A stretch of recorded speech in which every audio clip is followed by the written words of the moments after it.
Shalom, selamat berjumpa adik-adik kelas tanggung, kelas 4, 5, dan 6 SD. Kita bertemu lagi hari ini dalam ibadah sekolah minggu online. Bersyukur kepada Tuhan karena penyertaannya kita boleh bertemu lagi. Sekian waktu kita menghabiskan sekolah minggu kita dengan sekolah minggu online. Tapi kakak percaya kita tetap bersuka cita, kita tetap semangat untuk belajar mendengarkan firman Tuhan. Kita akan mulai ibadah kita di hari ini. Mari kita memuji Tuhan dengan pujian Dialah segalanya, Dia bagiku. Tepuk tangan semuanya, bersuka cita, semangat.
Baik bagi kita semua. Mari kita berdoa. Bapa dalam surga, kami bersyukur atas kasih setia Tuhan yang senantiasa kami rasakan dalam kehidupan kami hari lepas hari. Kami bersyukur hari ini kami diberikan kesempatan lagi oleh Tuhan untuk mengikuti ibadah sekolah minggu online. Kiranya Engkau memberkati ibadah kami ini dari awal, pertengahan, hingga berakhirnya, sehingga apapun yang kami lakukan dalam ibadah ini semuanya untuk kemuliaan nama Tuhan. Dalam nama Tuhan Yesus kami bersyukur dan berdoa. Haleluya, amin. Kita akan memuji Tuhan dengan pujian Berilah yang baik, sekaligus kita memberikan persembahan. Berilah yang baik.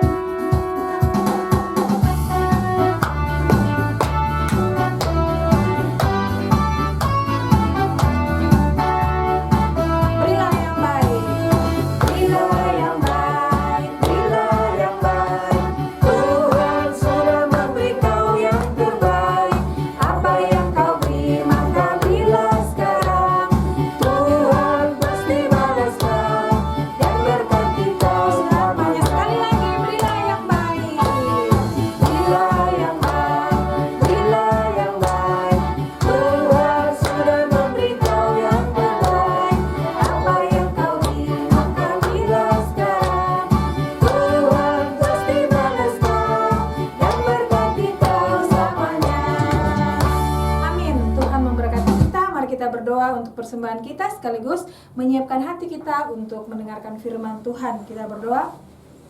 Bapa kami di surga, terima kasih, kami bersyukur dalam ibadah ini kami boleh memberikan persembahan melalui berkat-berkat yang Tuhan nyatakan dalam kehidupan keluarga kami. Kiranya Engkau memberkati persembahan kami untuk pelayanan sekolah minggu kami. Kami juga berdoa saat ini kami sudah siap untuk mendengarkan firman Tuhan. Tuhan berkati kami, berkati kakak pengasuh yang akan menyampaikan dan adik-adik semua yang akan mendengar. Tuhan membuka hati kami sehingga kami semua menerima dan dapat mengerti firman Tuhan yang akan kami pelajari hari ini. Dalam nama Tuhan Yesus kami sambut firman-Mu. Haleluya, amin. Adik-adik, kakak berharap semuanya bisa membaca di Alkitabnya masing-masing. Hari ini kita akan belajar dari firman Tuhan yang terambil dari Perjanjian Baru, yaitu dalam Injil Lukas. Lukas pasal yang ke-8. Lukas pasal ke-8 ayat 4 sampai ayat yang ke-15. Kakak akan membacakan di sini dan adik-adik akan mengikuti di Alkitab masing-masing di rumah. Lukas pasal 8 ayat yang ke-4 sampai 15 dengan perikop perumpamaan tentang seorang penabur. Demikianlah firman Tuhan, ketika orang banyak berbondong-bondong datang, yaitu orang-orang yang dari kota ke kota menggabungkan diri pada Yesus, berkatalah ia dalam suatu perumpamaan, adalah seorang penabur keluar untuk menaburkan benihnya. Pada waktu ia menabur, sebagian benih itu jatuh di pinggir jalan, lalu diinjak orang dan burung-burung di udara memakannya sampai habis. Sebagian jatuh di tanah yang berbatu-batu, dan setelah tumbuh, ia menjadi kering karena tidak mendapat air. Sebagian lagi jatuh di tengah semak duri, dan semak itu tumbuh bersama-sama dan menghimpitnya sampai mati. Dan sebagian jatuh di tanah yang baik, dan setelah tumbuh berbuah 100 kali lipat. Setelah berkata demikian, Yesus berseru, "Siapa mempunyai telinga untuk mendengar, hendaklah ia mendengar." Murid-muridnya berkata kepadanya, "Apa maksud perumpamaan itu?" Lalu ia menjawab, "Kepadamu diberi karunia untuk mengetahui rahasia kerajaan Allah, tetapi kepada orang-orang lain hal itu tidak diberitakan dalam perumpamaan, supaya sekalipun memandang, mereka tidak melihat, dan sekalipun mendengar, mereka tidak mengerti." Inilah arti perumpamaan itu. Benih itu ialah firman Allah. Yang jatuh di pinggir jalan itu ialah orang yang telah mendengarnya, kemudian datanglah iblis, lalu mengambil firman itu dari dalam hati mereka, supaya mereka jangan percaya dan diselamatkan. Yang jatuh di tanah yang berbatu-batu itu ialah orang yang setelah mendengar firman itu menerimanya dengan gembira, tetapi mereka itu tidak berakar. Mereka percaya sebentar saja, dan dalam masa pencobaan mereka murtad. Yang jatuh dalam semak duri ialah orang yang telah mendengar firman itu, dan dalam pertumbuhan selanjutnya mereka terhimpit oleh kekhawatiran dan kekayaan dan kenikmatan hidup, sehingga mereka tidak menghasilkan buah yang matang. Yang jatuh di tanah yang baik itu ialah orang yang setelah mendengar firman itu menyimpannya dalam hati yang baik dan mengeluarkan buah dalam ketekunan. Sampai sejauh itu firman Tuhan.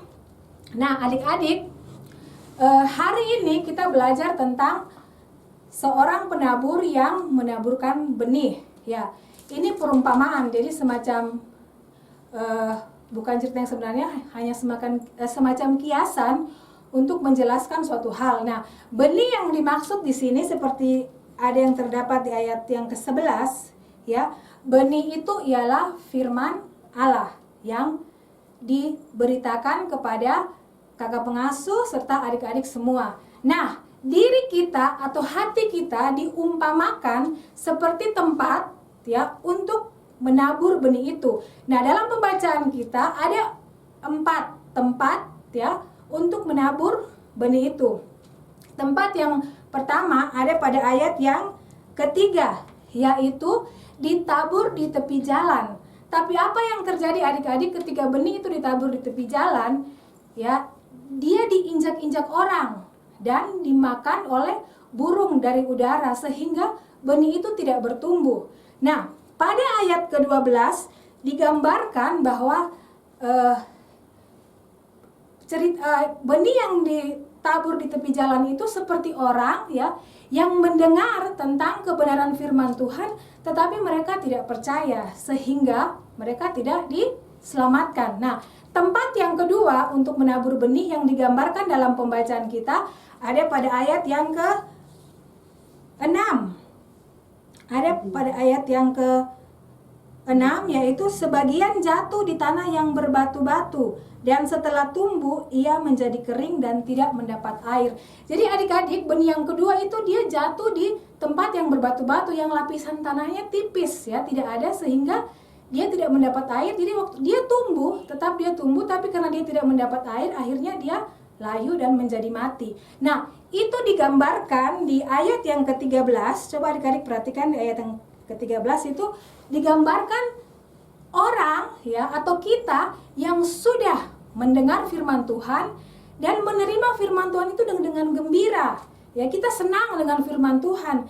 Tapi kita tidak membiarkan firman Tuhan itu berakar. Ya, kita cuma senang mendengar, ya. Tapi kita tidak mau masukkan dalam hati, apalagi membiarkan firman Tuhan itu bertumbuh dalam kehidupan kita, sehingga lambat laun firman Tuhan itu menjadi mati. Dia tidak bertumbuh, dia tidak berguna bagi yang mendengar. Tempat yang ketiga yang digambarkan dalam pembacaan kita yaitu benih yang jatuh di semak duri, ya. Adik-adik bisa baca di ayat yang ke-7, ya. Dia jatuh di semak-semak, benih itu tumbuh. Dia tumbuh bersama-sama dengan semak, ya, dengan semak-semak, dengan rumput-rumput. Tapi waktu dia bertumbuh, ya, semak-semak itu melilitnya, ya. Sehingga benih ini tidak bisa bertumbuh dengan baik. Akhirnya dia menjadi mati. Nah, menggambarkan ada pada ayat yang ke-14 itu digambarkan sebagai orang-orang yang mendengar firman Tuhan. Mereka mendengarkan firman Tuhan, mereka senang mendengarkan firman Tuhan. Kemudian mereka menyimpan itu dalam hatinya, ya, dan membiarkan firman Tuhan itu tumbuh. Tapi ya adik-adik, ketika ada masalah datang, ketika ada kekhawatiran, ketika ada ketakutan, ya, mereka sudah tidak percaya lagi kepada firman itu, ya, sehingga firman itu menjadi mati dalam kehidupan mereka. Atau juga, ya, dalam kehidupan mereka karena mereka sudah mempunyai kehidupan yang nyaman, ya. Mereka dikatakan dalam ayat yang ke-14, ya, mereka menikmati kekayaan dan kenikmatan hidup, ya, sehingga mereka tidak menghasilkan buah yang matang. Artinya di sini adik-adik, mereka hidup, ya, percaya kepada firman Tuhan, tapi mereka tidak mengutamakan firman Tuhan dalam kehidupan mereka. Mereka lebih percaya kepada harta kekayaan mereka. Mereka mungkin berpikir bahwa, ya, dengan uang, dengan kekayaan saya, semua hal bisa saya dapatkan. Jadi firman Tuhan itu hanya sebagai hal yang nomor 2 dan nomor 3, bukan hal yang utama dalam kehidupan mereka. Nah, itu tempat yang ketiga, tempat benih itu bertumbuh. Nah, yang keempat, adik-adik perhatikan di ayat yang ke-8. Di situ dikatakan, dan sebagian jatuh di tanah yang baik dan setelah tumbuh berbuah 100 kali lipat. Tanah yang baik. Adik-adik, beberapa bulan ini semenjak musim corona, karena banyak orang tinggal di rumah, jadi kita punya mama-mama, termasuk kakak sendiri walaupun tidak terlalu suka, kita punya kegiatan baru, yaitu memelihara bunga atau menanam tanaman-tanaman lain yang bisa kita tanam di halaman rumah kita. Nah, adik-adik perhatikan, ya, ketika orang tua kita atau mungkin adik-adik yang senang menanam, ketika adik-adik mau menanam sesuatu, pasti adik-adik berusaha supaya tanahnya subur, ya. Sampai biasa kita punya orang tua pergi ke SP untuk mencari tanah yang subur, karena tanah di sekitar rumah tidak subur, nanti bunga tidak bisa tumbuh, ataupun dia tumbuh dia tidak subur, sehingga kita harus pergi mencari tanah yang subur. Nah, kita semua, ya, mau supaya tanaman yang kita tanam itu tumbuh subur dan dia bisa menghasilkan tanaman yang indah. Kalau tanaman buah, kita mau supaya dia menghasilkan buah supaya kita bisa nikmati toh dia punya buah. Nah, adik-adik, ya, tanah yang baik itu akhirnya dia menghasilkan buah yang baik. Dia menghasilkan buah dikatakan 100 kali lipat. Nah, menggambarkan tanah yang baik ini adalah di ayat yang ke-15 digambarkan bahwa tanah yang baik itu orang yang setelah mendengar firman Tuhan menyimpannya dalam hati dan mengeluarkan buah dalam ketekunan. Berarti, ya, kalau tanahnya baik pasti menghasilkan buah. Buahnya itu katanya menurut firman Tuhan dikatakan 100 kali lipat. Kalau kita baca di Matius atau Markus dikatakan bisa berbuah 30 kali lipat, 60 kali lipat. Kalau di Lukas dikatakan 100 kali lipat. Nah, adik-adik, bagaimana supaya kita bisa menghasilkan buah 100 kali lipat? Kita harus, ya, hidup dalam ketekunan. Adik-adik coba baca di ayat yang ke-15, perhatikan ayat yang ke-15. Yang jatuh di tanah yang baik itu ialah orang yang setelah mendengar firman itu menyimpannya dalam hati yang baik dan mengeluarkan buah dalam ketekunan.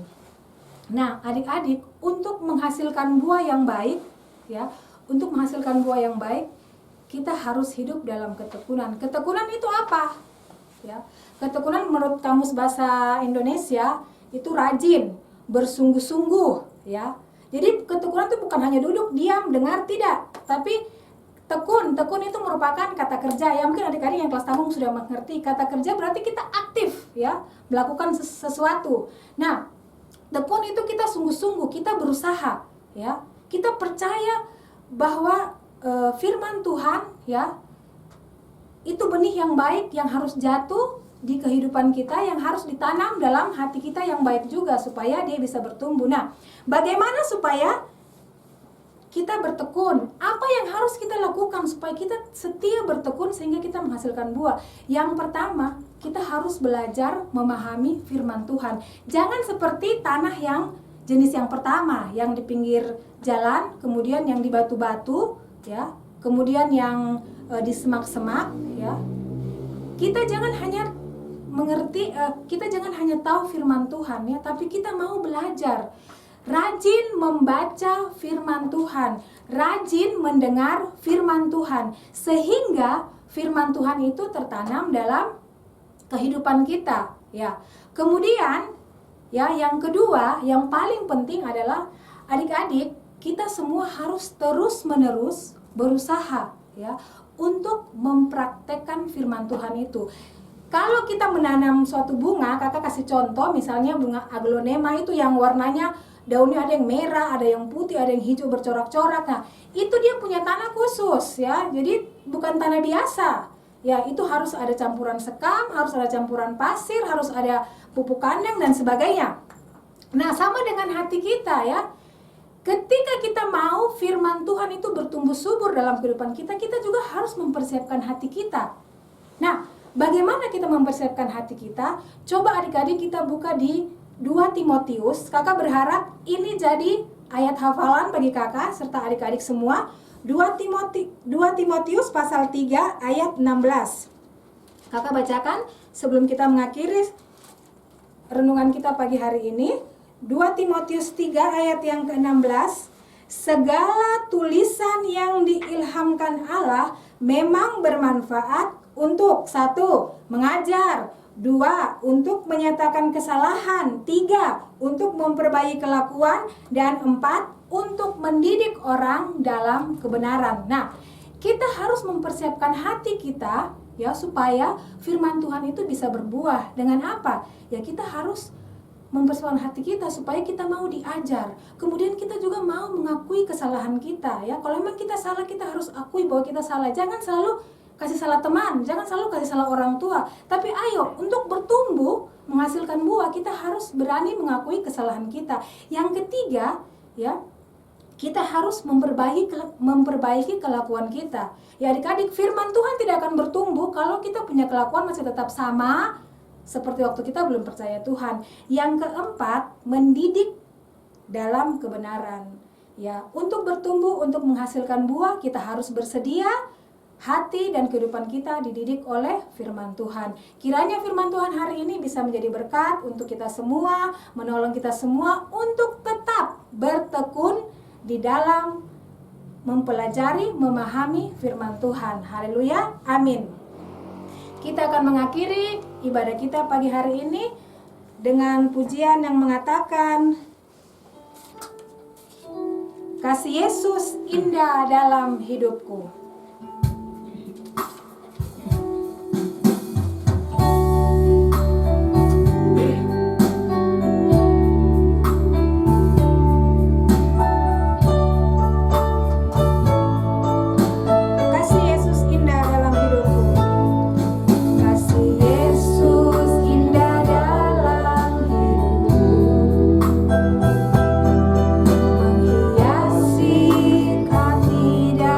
Jiwa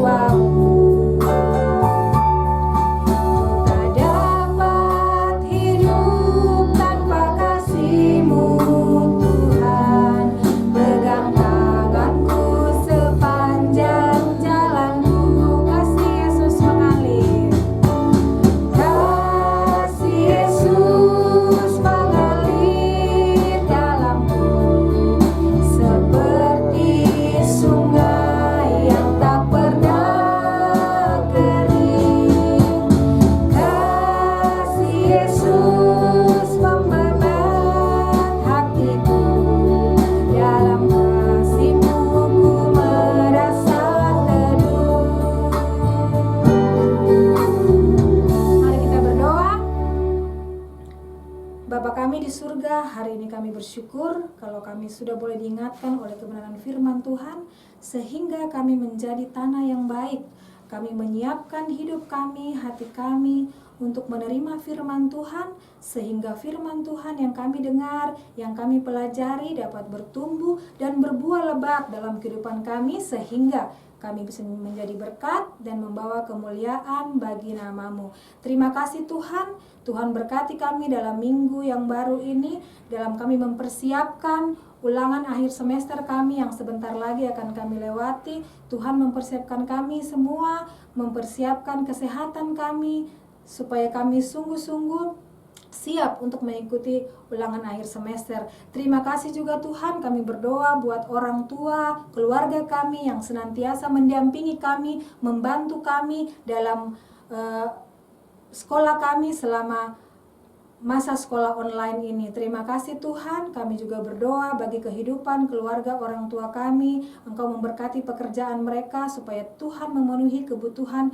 berkat jasmani kami. Kami juga berdoa Tuhan, kiranya Tuhan memberikan teman-teman kami semua sukacita, semangat senantiasa dalam menjalani kehidupan kami. Tuhan tolong kami supaya kami selalu juga mengingat teman-teman kami, saling mendoakan teman-teman kami walaupun kami tidak berjumpa satu dengan yang lain.